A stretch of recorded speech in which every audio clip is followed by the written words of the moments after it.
Good morning, I will say a great Zuchos Baruch Hashem to be able to learn with all of you. I'm sorry I'm not there in person, but a thank you to my Abramson, Jeremy Lassen for allowing me to be with you virtually. Thank you to Berichter for giving shir over Shabbos and Sunday, and a thank you to all of you. A great Zuchos to learn with this holy Chevra.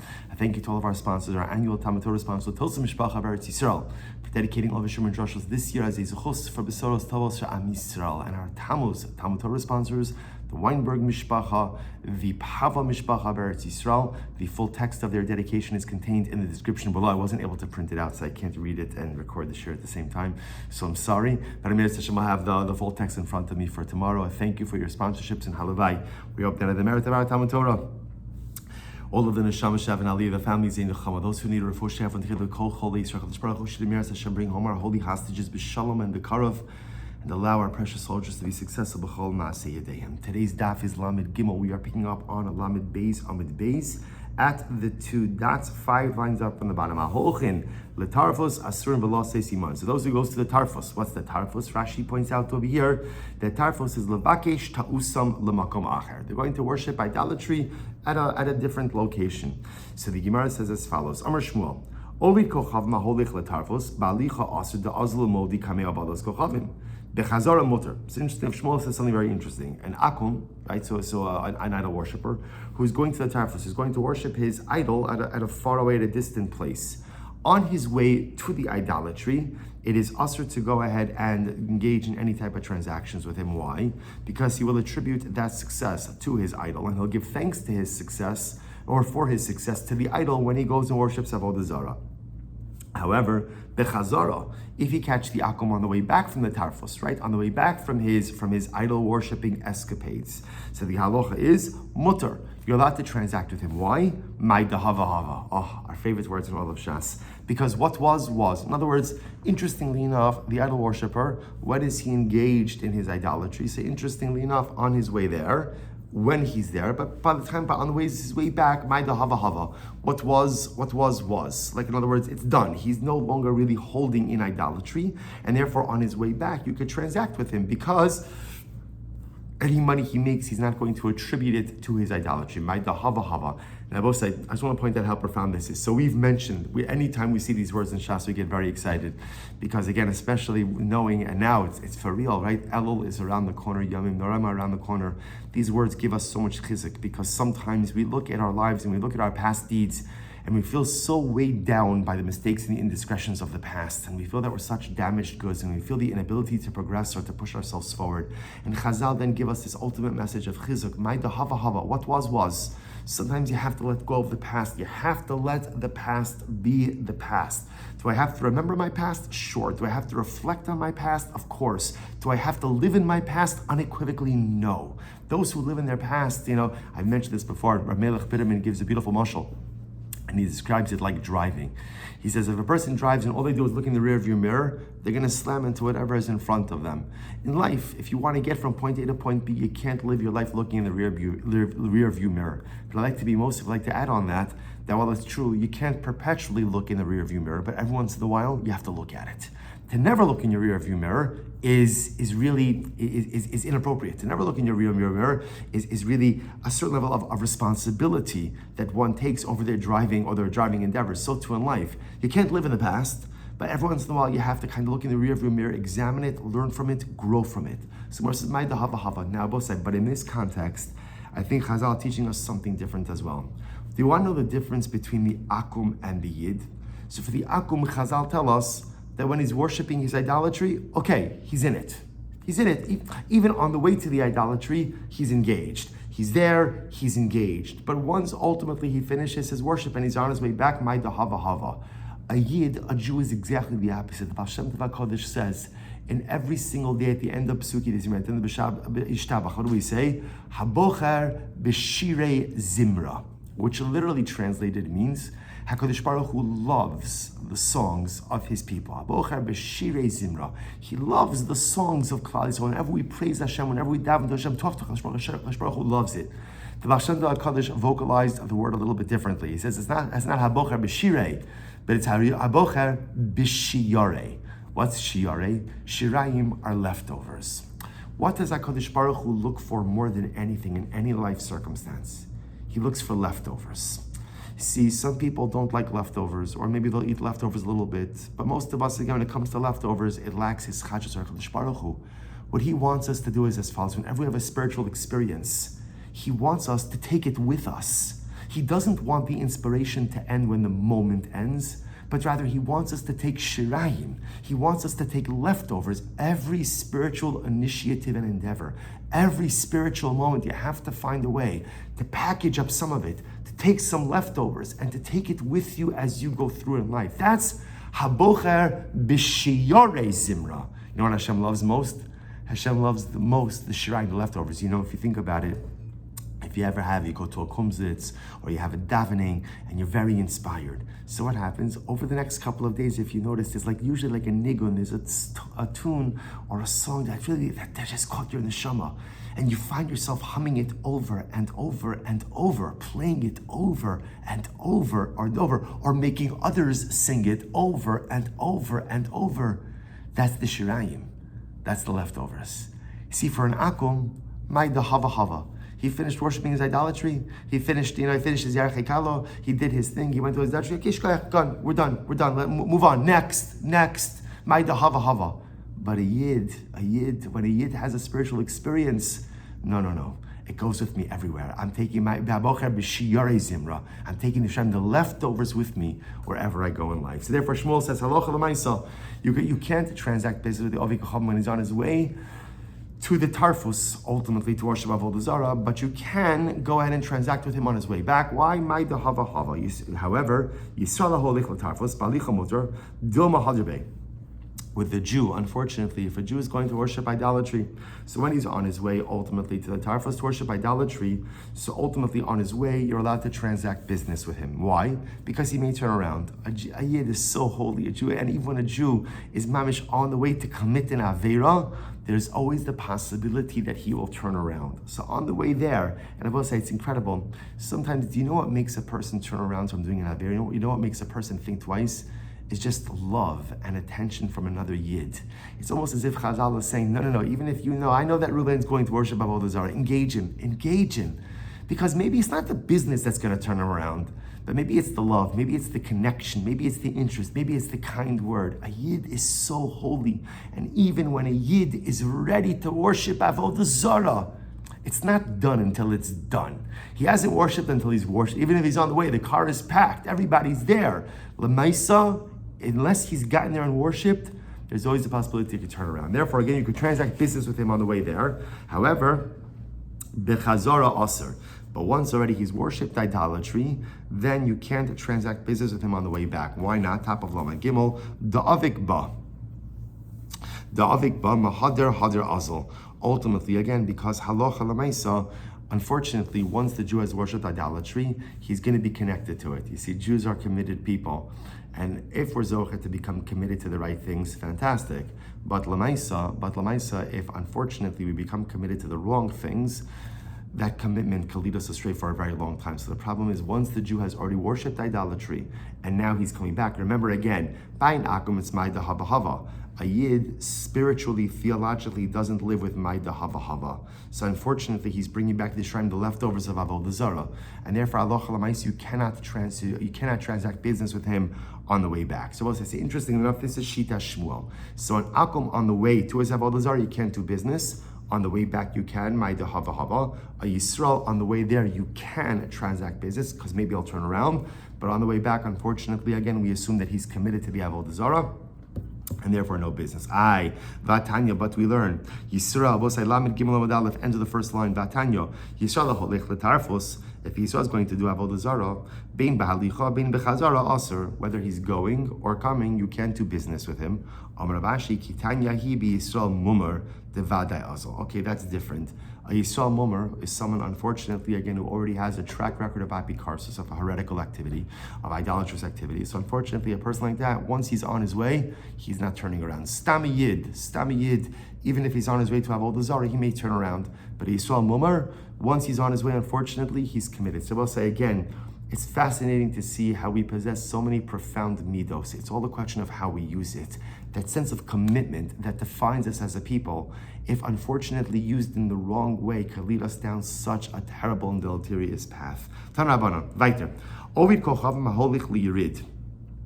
Bein ba'alicha, bein b'chazara motor. Okay, so you have an akum who's going to the Yerid.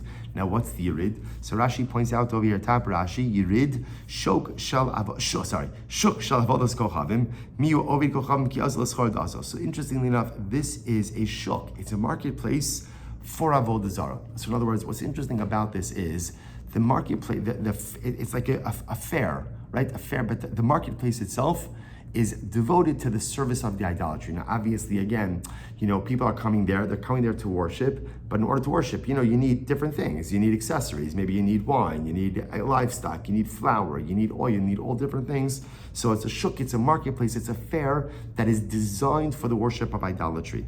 So an Ovid Kochavim, who's going there, whether he's going or coming, right? Halacha l'maisa, it's mutter. Right, so very interesting. It's ultimately mutter. Now, Rashi points out over here, why is this?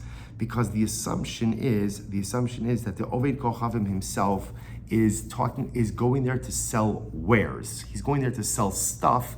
He's not going there to worship idolatry. Now we'll have to explain why that is. If the Yisrael is going to the Yerid, on the way there, you could transact with him. On the way back, you cannot. So the Gemara says, what's the pshat? Maishna Yisrael de bechazara aser. Why is it that a Yisrael on the way back that you can't transact business with him? The amri avodas kochavim zabin, the me avodas kochavim ika bahadei. Because the assumption is that the Yid, why did he go to the marketplace? He went there to sell Avoda Zara to the Akum. And therefore, again, the Pashtos, the money that he has is money of Avoda Zara. And therefore, if you transact business with him, you're going to end up utilizing Avoda Zara funds. Oved kochavim nami, name avodas kochavim zabin, teme avodas kochavim ika bahadei. But then I should say the same thing by an akum. Then if an akum is going to this fair, then b'pashtas he's selling wares to the avodah zara, and he's getting avodah zara money back for him. In which case, to transact with him would then be transacting with avodah zara money. Ella Ovid kochavim marinan glima zabin chamra zabin. So here's what's interesting. We assume that when the akum goes to this fair, what is he selling? He's selling a cloak, he's selling a donkey, he's selling stuff. That's why, interestingly enough, lav dafka, that he himself is going to participate in the idolatrous nature of this. He may just be selling stuff. Now, it happens to be, there's a lot of qualifications to this case that the Rambam and others bring up. We're not going to get into it today, that it could very well be talking about an akum who's going to a yerid that is for a god that's not his. So therefore, again, when he goes, the assumption is he's going for commercial purposes. And v'haraya, he's selling commercial items. We assume he's selling commercial items. And therefore, again, you could transact business with him both when he's coming as well as when he's going. Or I should say, when he's going and when he's coming. However, the Gemara says, Yisrael nami nema emer glima zabin chamra zabin. So why don't you say the same thing? Maybe the Jew went to the Yerid also to sell non-Avodah Zara items. Maybe he just went to sell a cloak or he went to sell a donkey. How do you know he was dealing in Avodah Zara merchandise? No, because if a Yid had a cloak and had a donkey to sell, he would sell it to us, he would sell it to other Jews. Why would he have to go to the Yerid of the non-Jews in order to go ahead and sell those wares, those very wares that Jews use as well? Okay, V'adban mutarin. So those who come back ultimately again from the Tarfos, it's motar. That's only so if what? If the group, when they come back, ultimately are not traveling as a chevra. But if the group of akum are coming back together as a group, you cannot transact with them. Why? Because perhaps ultimately as a group, their intention is to return. Interesting. Okay, nodos ha'ovdei kochavim mekan kenehem. So remember again, the Mishnah said that the nodos, which are the wineskins, right? So the wineskins, ultimately, again, the lashon over here was, right? Nodos ha'ovdei kochavim mekan kenehem. So note, remember, a node is a wineskin. Kan kenehem are jugs. And yayin shal yisrael kanospan, even if there's Jewish wine, so to speak, inside of it, asurin, the wine itself is asur, the surin isur hanadar. So Rameir says you can't drink it, you can't get benefit from it. The Chachamim say you can't drink it, but ultimately, again, you can get hano. So that's the machlokes. So we'll say, so this is going to open up the fascinating conversations about use of Gentile-owned utensils for kosher items. What's the impacts? Here we go. Tana Rabbanon. Baruch atah Adonai Eloheinu melech haolam shakol niyeh b'dvaro. Tarabanan. Know those of the kochavim. Gerurim chadoshim mutarim. If you have wineskins of an akum, now our terms are going to be very important. Gerurim, Rashi says, she'in ban zefes. So what they used to do with wineskins is, a wineskin obviously is made from leather. So what you would do is you would coat it with zefes. Zefes is like pitch or tar in order to go ahead, that acts as a sealant. It prevents leakage. So the Gemara says over here, if you have wineskins of Ovid Kochavim, Gerurim Chadoshim, which means they are not coated, right? So they're not coated, and ultimately, again, they're brand new. So really, they're not coated or they're brand new. What's the halacha? Mutarin. Ultimately, again, it's mutar. Now Rashi points out over here, why is it mutar? In other words, a Jew could use it. Yayin zman muat lo bala or benodos tafka bakli cheres bala la'altar.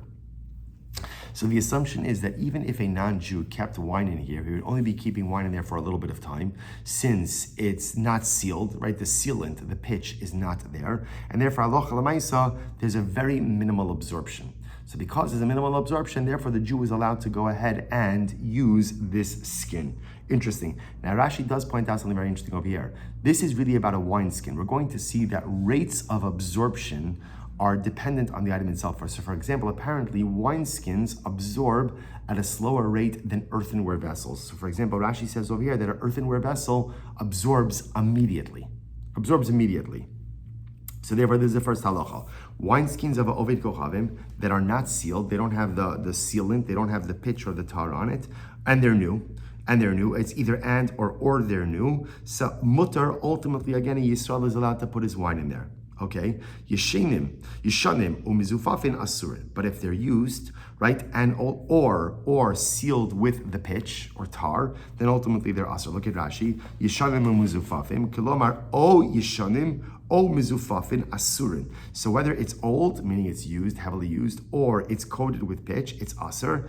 So the Gemara says, "Aidi dekanis ban yayin nesach zman meruba bala or mizufafin afilu bechada zimna bala zefes liyayin." So it's very interesting. So because it's either old or it's sealed, therefore the item absorbs yayin nesach much more readily and much more quickly. So what you see here is as follows: if the wineskin is new and hasn't been sealed with pitch, right? Hasn't been sealed with tar or something like that, then you could use it. Because even if it has been used for yayin nesach, there's been virtually no absorption, and therefore the Yisrael could put his wine in it.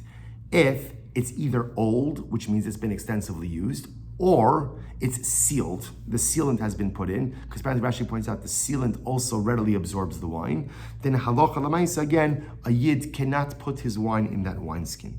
Ovid kochavim rivavan ve'ibadatan. So what if an ovid kochav, now we'll say rivavan, Rashi says, kimo ravav kolomar hitich hazefes lesochon.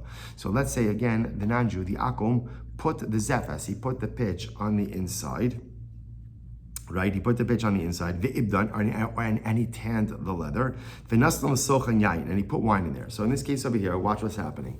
The Ovid Kochavim is creating the wineskin, right, into a proper wineskin. So what did he do? He has the skin, he tanned the skin, he's applying the pitch on the inside, and he, the akum, puts wine inside there also. The Yisrael omed al gabav, and there's a Jew watching him engage in this entire process. In a choshesh, we need not be concerned that the wine that the Oved Kochavim put into the wineskin was yayin nesach, that he somehow consecrated that for his idolatry.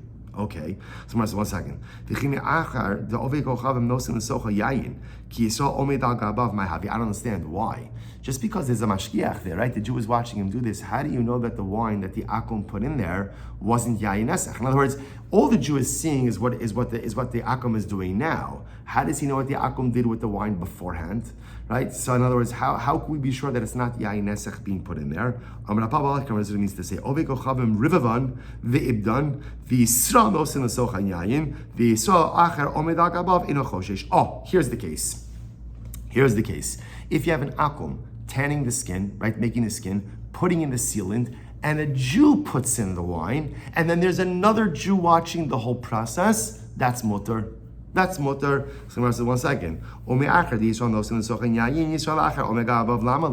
But if a Jew is putting in the wine, then why do I need another Jew to stand over there as a mashgiach? Why do I need a mashgiach Jew to oversee the work of the first Jew? Dilma agav tirde menaseh falavadaite. Because since ultimately again the Yisrael is busy, right? He's busy. He's putting in the wine. He's overseeing everything. Maybe the akum will take the opportunity to turn the wine into yayin nesach, and the Jew will be profoundly unaware of this whole thing, right? The Jew just won't know, right? The Jew won't know what's going on because halacha l'maisa, he's just too engaged with his work. Therefore, again, you have the mashkiach overseeing everything. So essentially, this work is as follows. So the akum is tanning the hide. He's putting in the sealant inside. The Jew is adding the wine. And then there's a mashkiach, another Jew on top of this whole process to ensure that when the first Jew is busy pouring or doing other stuff, that the akum doesn't play around with the wine, doesn't make it into yayin nesach. Incredible, okay? Rav Zvid said, no. No, not true. Let's go back to our original understanding of the case, where the akum himself is putting in the wine. So what's the case? So here's the difference. The difference over here is that halacha l'maisa, since the akum is doing this, since the wine is being poured in, essentially again, around the same time as the sealant, therefore, again, that wine itself is going to be lost. Look at Rashi just a moment. Kizorik mayim letit she'osiyayin holich leibud bezefes ubatal tamo kimayim hanitnin betit shekalim meilein kshemisya beishatit hare eluki lo hayu af yayin zeh kala belechluso hazefes umisya beish hazefes kala me'elav v'shuv einapolit. So interestingly enough, since all of this is happening together, when the wine is being poured in right after the sealant, that wine is essentially going to be absorbed by the sealant. Now, by the way, that was actually part of the process because often pitch or tar has a bad odor. So they would mix in some wine there from the beginning in order to take away some of the negative odor. So the Gemara says, even if the akum himself was the one who was pouring in the wine, that's fine because that wine anyway gets mixed in with the sealant and essentially disappears into the zefes, into the sealant. The Gemara says, so Rav Papi says, based on the statement of Rav Zvid, so if an akum were to come and pour wine into the salt of a Jew, it would also be permitted, right? Why? Because the assumption is that the wine gets absorbed up by the salt, and therefore won't be a problem. To which the Gemara says, no. Maskif Ravashi midami, you cannot compare the two cases. Why? Hasam de ka'azali ibud, hachalo ka'azali ibud. In the case of the pitch, the wine is mamish like destroyed. Like in other words, it's absorbed into the pitch. So it's essentially non-existent. As opposed to the wine that gets absorbed into the salt, that wine is still there, albeit in a different form, absorbed into another food item, the salt, but it's still there. So therefore the cases aren't comparable. I'm going to tell some stories. Bar Adi Taya Arnas Hano Ziki Mirav Yitzchak Bar Yosef. Bar Adi, that was his name. He was an Arab merchant. What did he do? He went ahead and he took some wineskins. He took some wineskins from Rav Yitzchak Bar Yosef, and he went ahead and he put wine inside of it. Okay, so the Gemara says, then after this guy Bar Adi finished using the wineskins, ultimately again he gave them back. Fine, all right. So he's a ganaf, but at least he gave back the stolen item. What's the problem? Now, what does Rabbi Yitzchak do with these skins? Asa shel be midrasha. Amli Rabbi Yirmiyah kacho Rabbi Ami. So Rabbi Yirmiyah said, halacha l'maisa memalen mayim shloshi yamim.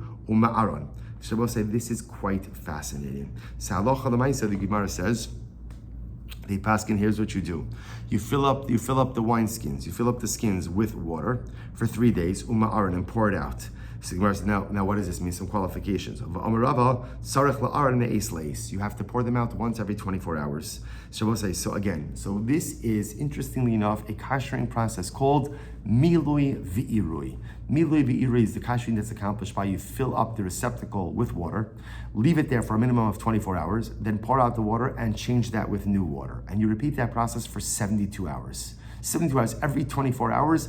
Doesn't have to be exactly at 20 hours, at least 24 hours, and then change the water, put it in for at least another 24 hours. And 72 hours later, ultimately again, the item will be kashered. Now, halacha l'maisa, this concept does exist, but it is only usable in situations where we know halachically that the absorption is minimal. The absorption is minimal. Now the Gemara gives more examples. Savra minei, hani mili didan. Now we assumed over here that halacha l'maisa, this only refers to what? This only refers to, for example, like Jewish wineskins. In other words, in this case, like this case over here, where the wineskins were owned by Rabbi Yitzchak, which means the majority of their absorptions were of kosher wine. They were borrowed. They were stolen ultimately again by this guy. What was his name? Bar Adi, and therefore again we assume that his absorptions, Bar Adi's absorptions, were minimal. So it's only in this kind of case where we assume that the majority of absorptions are kosher absorptions. The minimal number of absorptions, or the minority absorptions, are non-kosher absorptions. That's where this kashering process works. Aval dido lo, but this would not work, for example, if you were to acquire a wineskin from an akum, because there the majority of absorptions would be from him. Not true. Not true. Whether ultimately again it's our utensils, their utensils, ultimately again it works. Furthermore, we only assume that this applies to wineskins. Now the assumption must be that by wineskins perhaps the absorption is a little bit less. Aval kankanim lo, but by jugs, by other utensils, no. On the Ravashi, loshna lodos v'loshna kankanim. Not true. Whether it's wineskins, whether it's other utensils, ultimately, again, these, and when we say kankanim, by the way, it's earthenware. These can be kashered through this process. Now, I just want to point out again. These conversations, obviously, I feel like I've been saying this a lot in Avoda Zara. These conversations are much more involved. Halacha Ma'aseh is much more involved. But suffice it to say that this type of kashering, of what we call milui v'irui, which literally means milui, filling up, irui, pouring out, where you keep the utensils submerged or filled with water for 24 hours, change it every 24 hours, it works, 72 hours, later it works. But again, only for middle absorptions. Just to give you an example where this does apply in halacha, glasses. In general, we try glasses, and again, don't want to get too into this now, but just kind of like high level.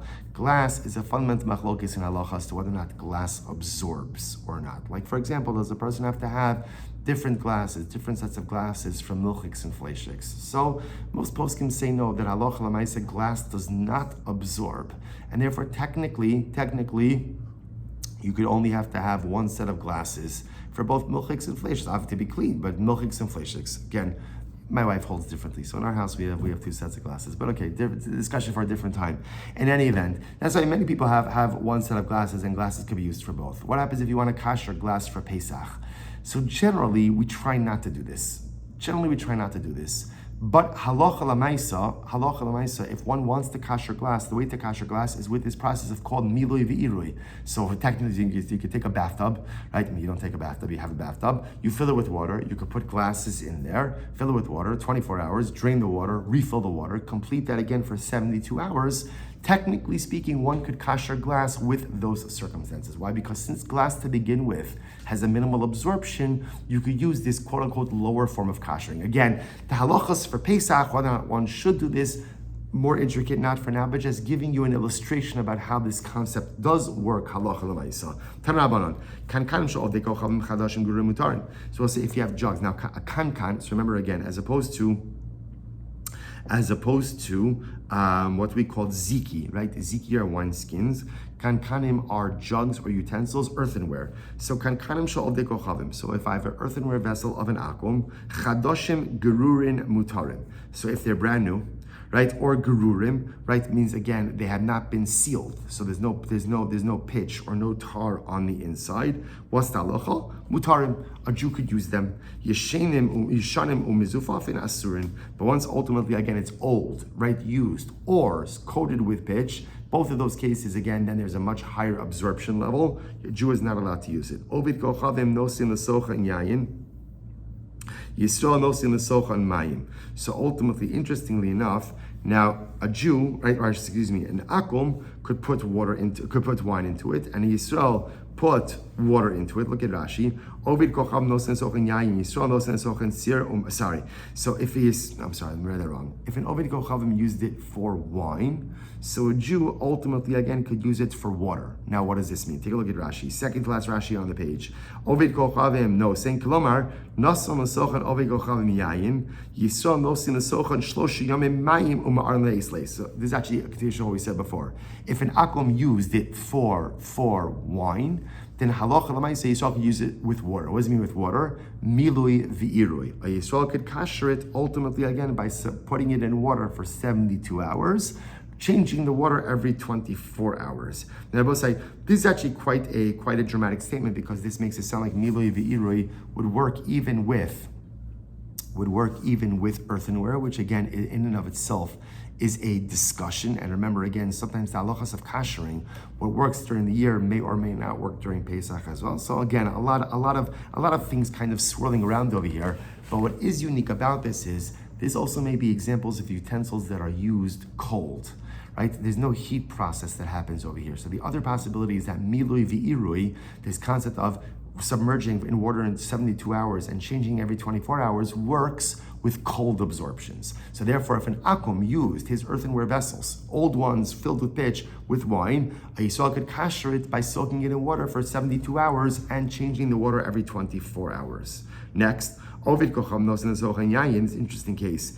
If an akum used his earthenware vessels for wine, Yisrael nosin zochan sir umurias ve'ino choshesh.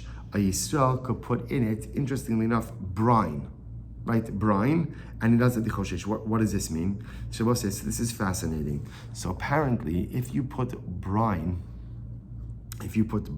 into the utensil, it burns out, or it removes the absorptions. Rashi says, miyad, af al pi shlom yalu mayim lefi shatzir umurias sorfin es hayayin haniv lamachalin also. So apparently brine, right, or for that matter, like murias is like fish oil, right? These items, if you put them into a utensil, they withdraw. They bring out the absorptions even without having to go through any other kashering process. Quite interesting. Ibailu. So we'll say Amud Beis, Lamed Gimel Amud Beis 33b. Ibailu. Lechatchila odiavet. So we'll say here's the shayla. So let's say now, is this lechatchila b'diavet? In other words, so let's say now I have an earthenware utensil from an akum that he used for wine. Can I lechatchila kasher this with using brine? Does that work? So Tashma, the Tanya B'Zvid Bar Oshia Halokech Kan Kanamina Aviko Chavim. If a person purchases jugs from an earthenware jugs from Aviko Chavim, Chadashim Nosin Sochan Yayin. If they're brand new, I remember again, brand new means either brand new and they have not been coated with pitch, right, or with tar. So what's the halacha? You could use it. You could use it for whatever you want, even wine. Yishanim. What happens if they're old? Nosin Socham Tsir or Murias Lechatchila. Then you could burn out the absorptions with brine. Okay, so you see from here that this mechanism is available to us even lechatchila. Incredible. So by Rabbi Yehuda Nisim Rabbi Ami. So very interesting. Let's say I have an earthenware utensil that I got from an akum. So now what happens if I put the earthenware utensil back in the kiln? Does putting it back in the kiln effectively kasher it and ready it for kosher use? Amarle. So ultimately, again, Rabbi Ami said, of course, sir sarif or lakol shekain. If brine has the ability to go ahead and essentially burn out absorptions, then of course fire has the ability to do so as well. Itmar nami, we learned as well. Rabbi Yochanan, Amrle, Rabbi Asi, Rabbi Yochanan, kankanim shal ovdei kochavim, shechziron lekiv shana esh. If you have, again, earthenware jugs, earthenware utensils of an akum that you put back into the kiln, what's the halacha? Kevan shenishra zifasan mehen mutarin. Once the pitch begins to kind of like melt off, even if it hasn't fully melted off, but once it begins to melt off, ultimately, again, the item is kashered. Incredible. Amar Rashi, lo tema adinatron el afinu refai mifrag. Furthermore, you don't actually need the sealant, the pitch, to actually fall off, but as soon as it begins to become like loosened, it's no longer fully attached to the interior, the kli, the utensil, is considered to be kashered. Kinsa is an interesting case. What happened, kinsa? Rashi says over here, let's say you take it, same case, earthenware jug that I purchased from an akum, he used it for wine. Now, what do? I put like wood chips inside of it and I kindle a fire inside the utensil itself. So in this case, again, as opposed to, let's say, putting it in a kiln where the fire is on the outside, here, I'm kindling a fire on the inside. Does that work? Kinsa. One says it doesn't work, one says it does work. And ultimately, again, the halacha is like the one who says it doesn't work. Now, said is actually very important. So fascinatingly enough, Rashi explains over here that there's a fundamental distinction between kashering utensil with interior fire versus exterior fire.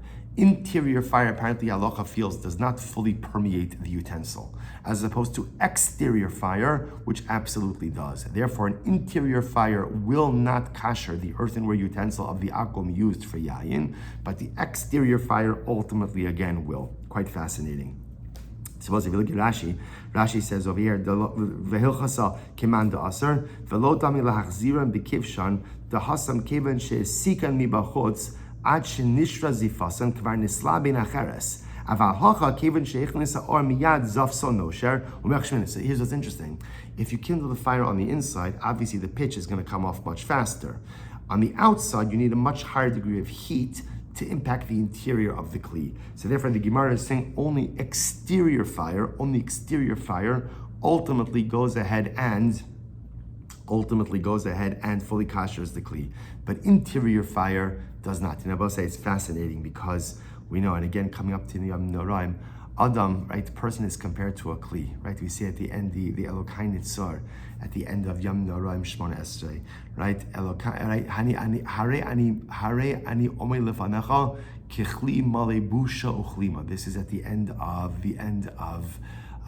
Vidui, right? At the end by Yom Kippur, at the end of the Viduis. Hare ani omei lefanecha kichli male busha. I'm like a utensil filled with embarrassment over what I've done. And you find it many times throughout Yom Noraim liturgy that Adam is nimshal kecheres.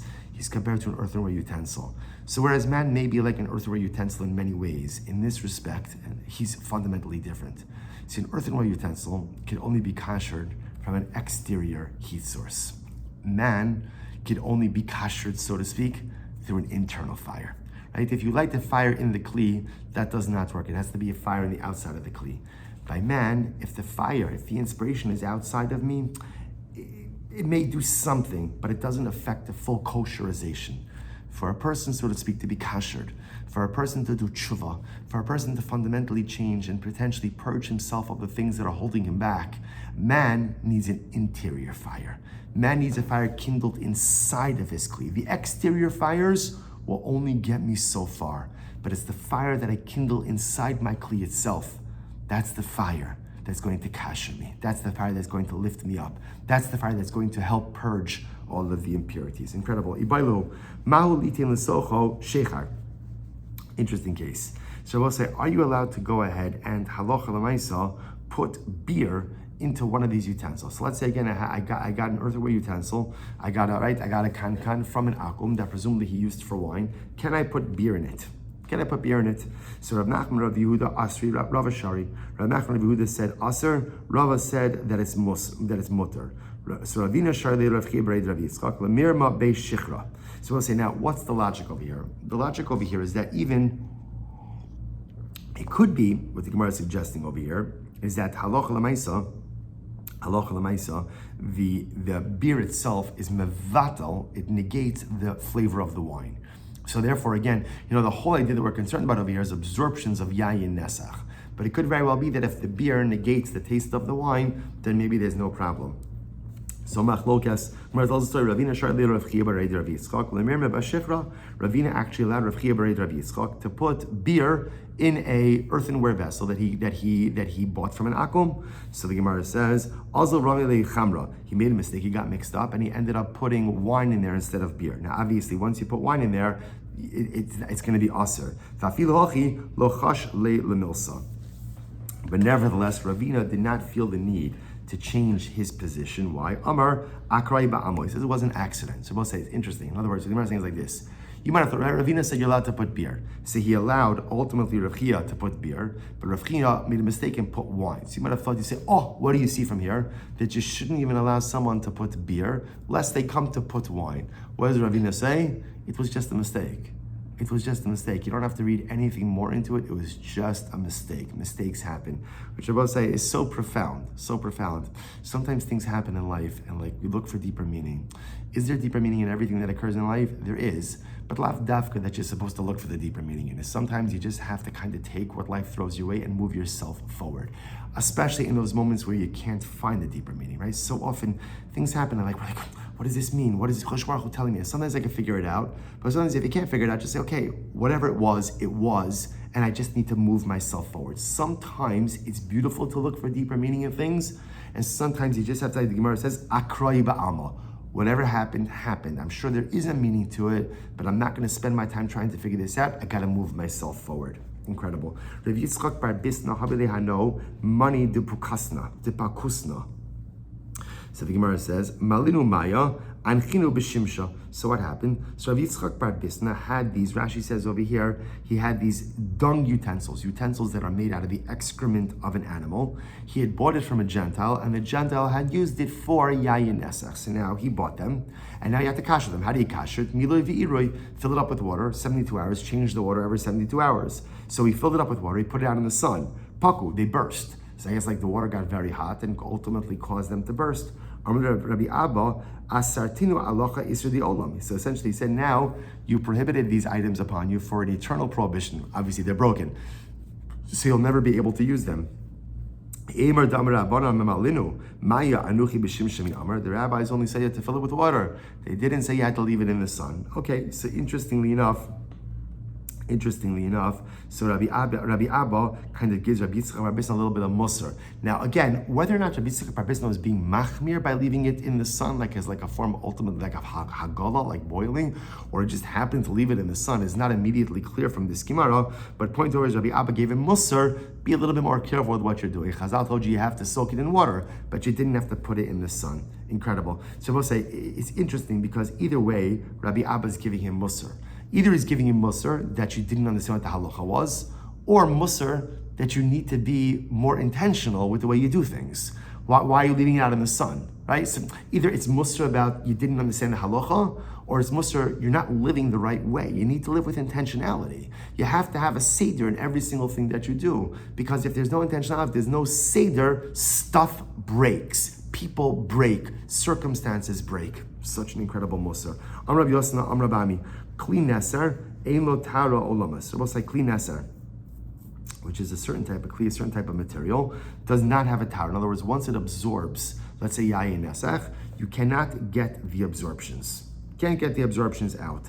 So the Gemara says, my kli neser, what is kli neser? Rav Yossi bar Abin kli mechafuras shel tzrif. So interestingly enough, a utensil that's made from alum.